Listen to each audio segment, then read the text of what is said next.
இந்த கோழிங்களுக்கு தீனி வாங்கி போடுறதுக்கே 1000 கணக்குல செலவாகுது. அட அக்கா, 1 ரூபா கூட செலவில்லாம வீட்லயே நம்ம கோழிகளுக்கான தீனியை தயாரிச்சுக்கலாம். நம்ம வயல்ல அறுவடை முடிஞ்சதுக்கு அப்புறமா இருக்கக்கூடிய வேஸ்ட், இலைங்க, வீட்டுல காய்கறியோட கழிவுகள் இருக்குல்ல, அதெல்லாம் மொத்தமா அரைச்சிக்கலாம், இல்லைன்னா பொடியா நறுக்கிக்கலாம். அதோட கொஞ்சம் மக்காச்சோளத்தையும் சேர்த்து போட்டு கொடுத்தீங்கன்னா அதான் கோழிகளுக்கான தீனியே. அது சரி, இது சாப்பிடறதன் மூலமா என்ன நன்மை கிடைக்கும்? இதுல எந்த விதமான கெமிக்கல்ஸும் கிடையாது. அதனால கோழிங்க சீக்கிரமே வளரும், எந்த நோயும் அண்டாது. சூப்பர் டி. வேஸ்டா குப்பையில போடுற கழிவுகள் இப்ப பாரு கோழிகளுக்கு உணவுகளா மாறிடுச்சு.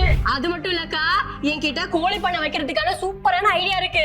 என்னது சொல்லுடி. நம்ம சேனல் பைல இருக்கக்கூடிய இந்த போல்ட்ரி ஃபார்மிங் லிங்கை கிளிக் பண்ணீங்கன்னா கோழி பண்ணை எப்படி வைக்கிறது, எப்படி ஆரம்பிக்கிறது, எவ்வளவு செலவாகும்னு முழு விவரத்தையும் நம்ம கத்துக்கலாம். இந்த 399 ரூபாயில ஒரு கோர்ஸ் மட்டும் இல்ல, 10க்கும் மேற்பட்ட கோர்சஸ் சேர்த்தே பார்த்து கத்துக்கலாம். ரொம்ப நல்ல ஐடியாவா இருக்கே.